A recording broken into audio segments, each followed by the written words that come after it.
From wrestling matches to clever pranks, young Francesco was full of surprises. Join me as we explore captivating stories from Padre Pio's childhood that show just how lively and spirited he was. Stay tuned. Welcome to Following Padre Pio. Whether you're a returning viewer or new to our channel, we're excited to have you with us. Padre Pio, a Capuchin friar, mystic, and miracle worker, continues to inspire and intercede in powerful ways today. Join us as we share new videos and shorts 5 days a week, diving into the extraordinary life and miracles of this beloved saint. Discover how Padre Pio's legacy can touch your life and the lives of your loved ones. Subscribe now and let's embark on this spiritual journey together. And now to today's story. In a previous video, I asked if you wanted to hear more stories from Padre Pio's childhood, and many of you said yes. So here it is. Today's stories come from Padre Pio, a Saint Among Us by Renzo Allegri, offering more delightful glimpses into young Francesco's early years. These anecdotes show a playful and curious side of the future saint. So let's dive right in. Luigi Orlando, one of Padre Pio's childhood friends, recalled their time grazing sheep at Piana Romana. While the sheep grazed, we played and even wrestled. Francesco almost always won because he was bigger than me. Once, while wrestling, we fell, and he pinned my shoulders to the ground.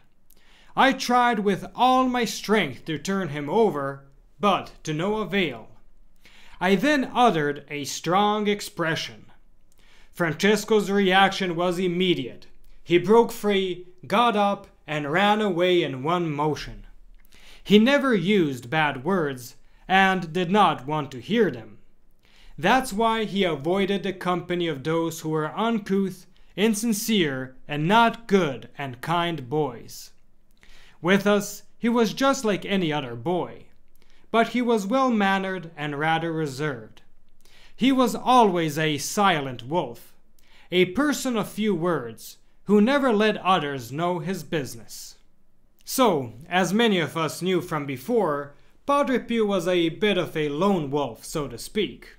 However, this didn't mean he wasn't capable of pulling a prank or two. One night, while sleeping on a hay cart at Piana Romana, Francesco fell victim to a prank by his friend Mercurio. Mercurio took the cart, with Francesco still sleeping, and slowly pulled it far away into the open countryside. When Francesco woke up, he didn't know where he was or how he got there. As he sat there in confusion, his friend laughed at him from a safe distance. Eventually, Francesco realized he had been pranked and waited for the right moment to get even. A few days later, he caught Mercurio sleeping in his hut. Francesco took a large sack of straw and wedged it tightly against the door, trapping his friend, who, upon waking, couldn't get out. Furthermore, Francesco had a well-known fear of mice and snakes. So, of course, his friend Mercurio decided to use this to his advantage. One day, Mercurio killed a small snake and carefully hid it in a bush of asparagus. Knowing how much Francesco loved asparagus, Mercurio ran to Francesco and told him he'd found a fantastic asparagus bush nearby. Francesco fell right into the trap. As he was happily collecting the asparagus, he suddenly grabbed the dead snake.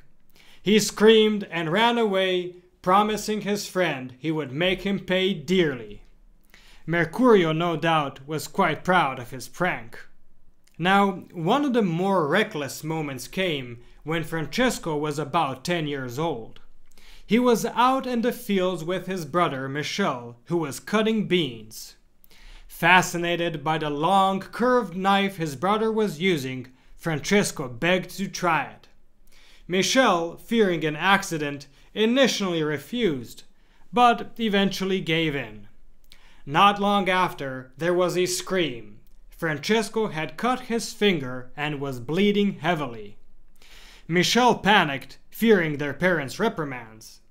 He tried to stop the bleeding with his handkerchief, but the cut was deep and Francesco cried in pain. Michel then took him to a young elm tree and, using his teeth, tore off a strip of bark and tightly wrapped it around the wound. He then convinced his little brother not to say anything at home.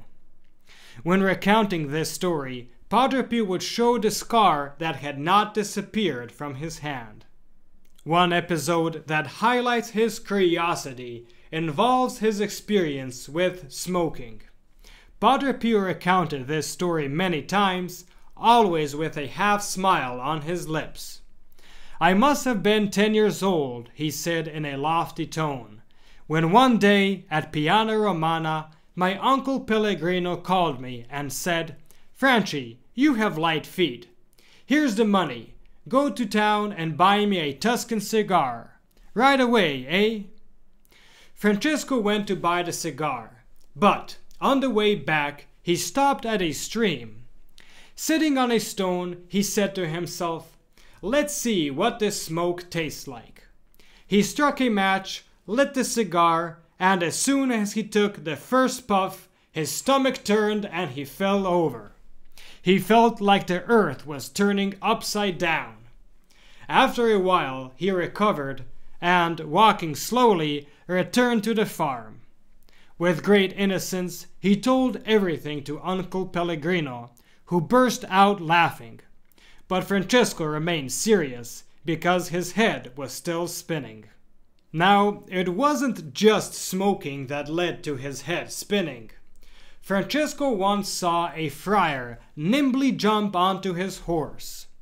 Thinking he could do the same, he tried it with his donkey. He took his donkey, led it out of the stable, positioned it in the yard, and after a long run-up, he launched himself onto the donkey's back. But he miscalculated the distances and fell off the other side, hitting his head. In conclusion, these stories remind us that even saints were once children, full of curiosity, playfulness, and yes, even mischief.